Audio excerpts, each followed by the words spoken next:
थुंग थुंग एक शिकारी था जो दिन भर जंगलों में भटकता रहता और जंगल के मासूम खूबसूरत परिंदों का शिकार करता, फिर उन्हें पिंजरों में कैद करके गांव के बाजार में बेच देता और ढलते सूरज के साथ बीड़ी फूंकते हुए धीरे धीरे घर की तरफ लौट पड़ता। थुंग थुंग अपनी बूढ़ी माँ के साथ रहता था जो अंधी थी, लेकिन फिर भी वह हर वक्त उसे समझाती रहती, बेटा, किसी की आजादी छीन कर तू कभी खुश नहीं रह पाएगा।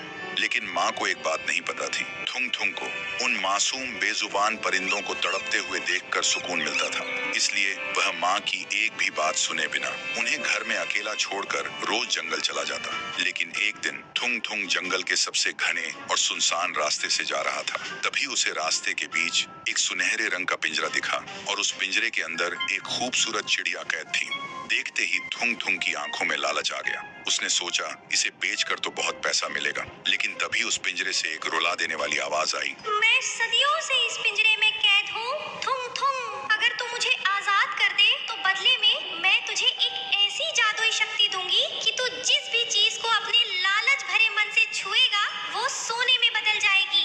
सुनते ही थुंग थुंग खुशी से पागल हो गया। उसने बिना सोचे समझे पिंजरे का दरवाजा खोल दिया। चिड़िया बाहर आई और हवा में उड़ते हुए बोली, याद रखना थुंग थुंग, ये पिंजरा कभी खाली नहीं रहता। तेरे हर लालच की कीमत तेरा कोई अपना चुकाएगा। लेकिन थुंग थुंग ने उसकी चेतावनी पर ध्यान ही नहीं दिया और वह तेजी से अपने घर की तरफ दौड़ पड़ा। घर पहुंचकर उसने लालची मन से सबसे पहले अलमारी को छुआ।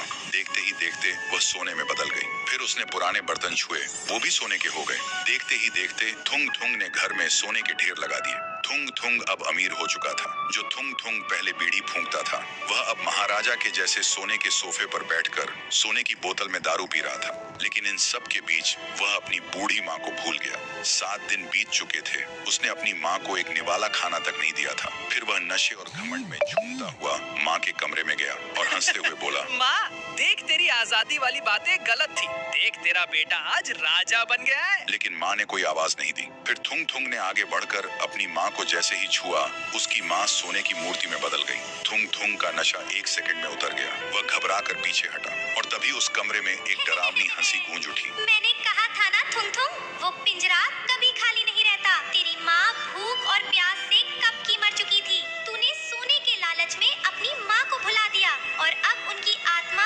हमेशा के लिए उस पिंजरे में कैद है। सुनते ही थुंग थुंग पागल हो गया। उसने रोते हुए अपने हाथ जमीन पर पटके और चिल्लाने लगा, ले ले ये शक्ति और मेरी माँ को वापस दे दे। पर जमीन पर हाथ पटके ही जमीन से होते हुए पूरा घर ही सोने में बदल गया और जमीन के अंदर धंस गया। थुंग थुंग एक शिकार